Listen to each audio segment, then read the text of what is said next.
tapi saya tak mengamalkan itu. Ada dalam kitab, ada, tapi saya tak mengamalkan.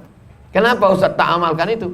Karena kalau saya sampaikan ke jamaah, sholat yang tinggal bisa dibayar pakai beras, nanti banyak orang tak sholat. Ibu tak sholat.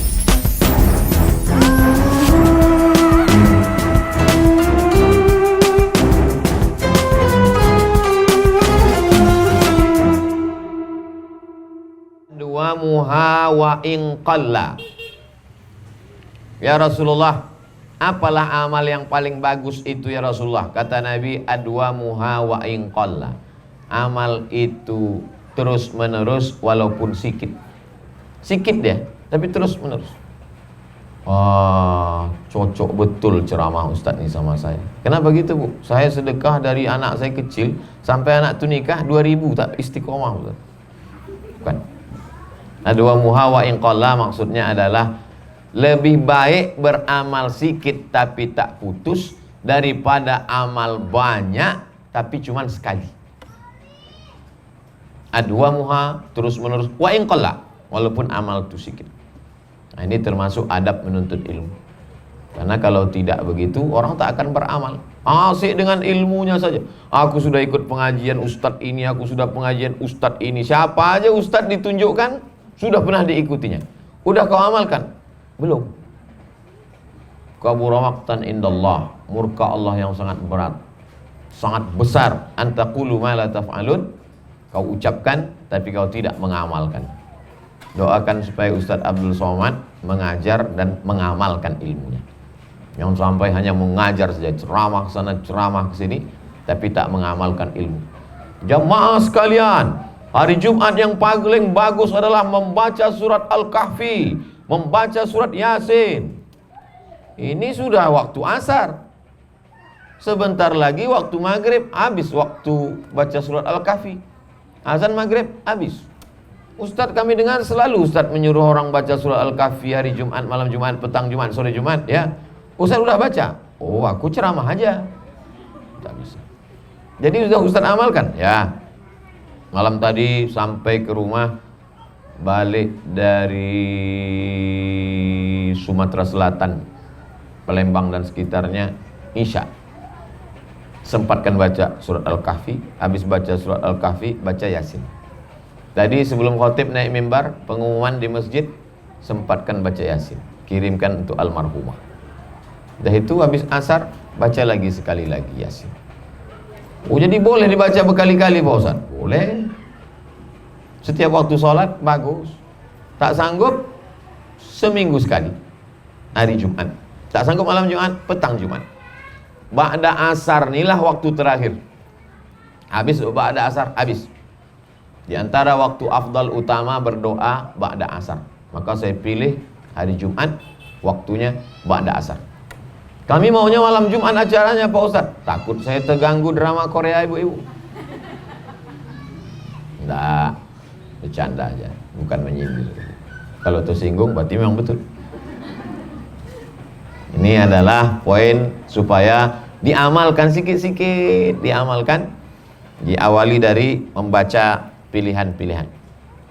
Yang keempat adalah tidak merasa masuk surga dengan amal itu. Ini dia.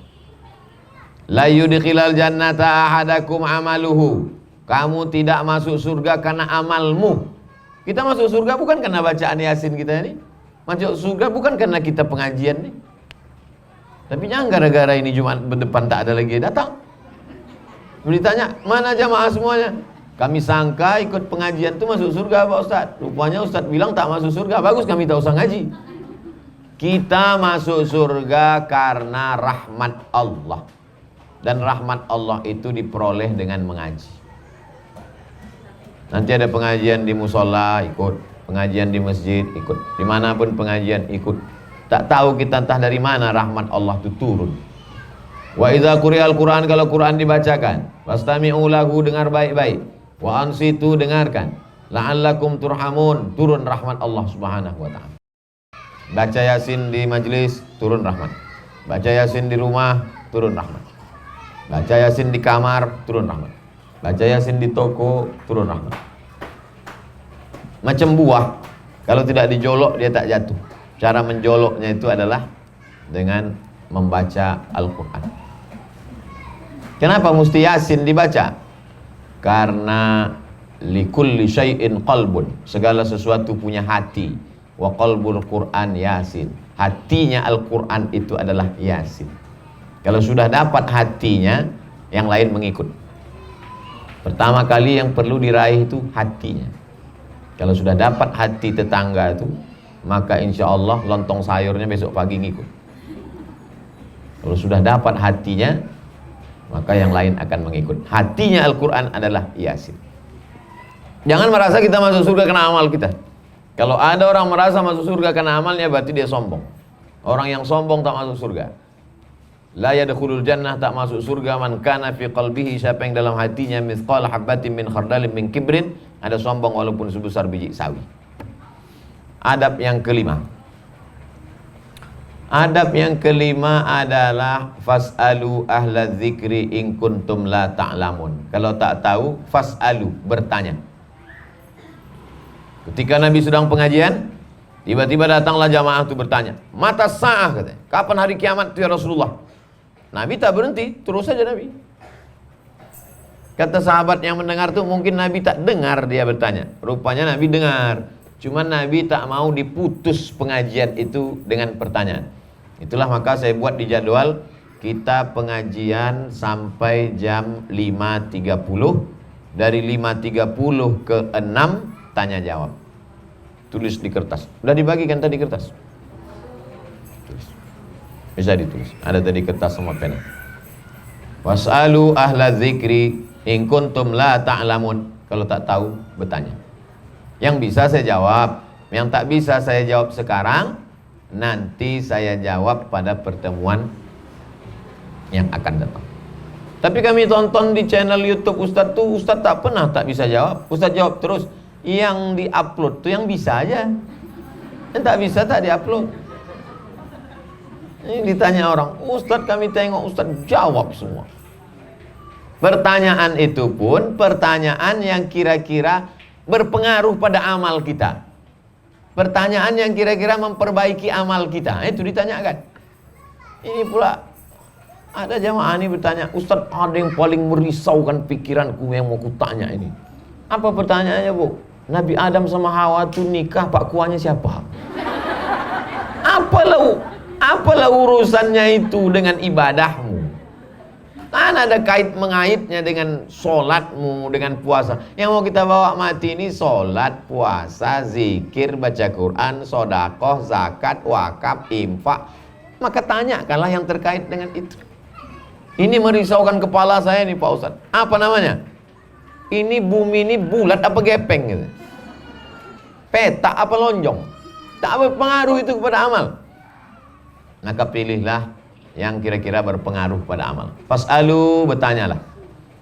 Pernah tak Ustadz pengajian ditanya orang tak bisa jawab? Pernah. Pulang dari Maroko, titel S2, menganggap kecil ini pertanyaan-pertanyaan jamaah ini. Adalah orang pegawai di kantor camat Bukit Raya. Dibawanya saya ke kampungnya. Sampai di kampung tuh pengajian. Habis pengajian tanya jawab. Ada pertanyaan jamaah? Ada. Apa pertanyaannya Pak? Di kampung kami ini kalau orang mati, sholatnya yang tinggal dulu dibayar pakai beras. Apa hukum membayar sholat yang tinggal tuh pakai beras? Oh, pucat. Tak pernah kita pelajari bayar sholat pakai beras. Saya bilang saya tak tahu jawabnya nih. Nantilah saya pulang. Pulang Pekanbaru, buka kitab, cari lagi. Barulah dapat jawabannya. Rupanya itu ijtihad ulama, tak ada dalam hadis. Banyak tradisi di kampung-kampung kalau sholat tinggal diqadha, diganti pakai beras. Saya bilang ada pendapat ulama tentang itu. Kata Imam Syafi'i, siapa yang bernazar mau iktikaf, mati dia meninggal, maka satu malam iktikafnya itu bisa dibayar dengan 1 mud. 1 mud itu 1 kaleng susu, mud beratnya 750 gram beras. Siapa yang bernazar Aku bernazar iktikaf Ramadan tahun ini 10 malam. Tiba-tiba baru sampai malam 1 Ramadan meninggal gara-gara makan kolak 3 mangkuk. Padahal dia bernazar, anaknya tahu. Maka 1 malam nazarnya itu wajib dibayar 1 mud. 1 mud itu 7 on setengah. Berarti kalau 10 malam 7 kilo setengah. Ijtihad Imam Syafi'i. Datang Imam Al-Baghawi namanya. Kata Imam Al-Baghawi, kalau 1 malam iktikaf bisa dibayar 1 mud, maka 1 sholat pun bisa dibayar 1 mud. Oh, ijtihad di atas ijtihad. Tapi saya tak mengamalkan itu. Ada dalam kitab, ada, tapi saya tak mengamalkan. Kenapa Ustaz tak amalkan itu? Karena kalau saya sampaikan ke jamaah, sholat yang tinggal bisa dibayar pakai beras, nanti banyak orang tak sholat. Ibu tak sholat, beras sudah 3 karung siap Pak Ustaz. Jadi tidak semua yang ada dalam kitab itu bisa kita amalkan. Tapi saya tak mau menyalahkan, karena ini ulama-ulama besar, bukan tanggung-tanggung. Nah, inilah pentingnya bertanya kalau kita tak tahu.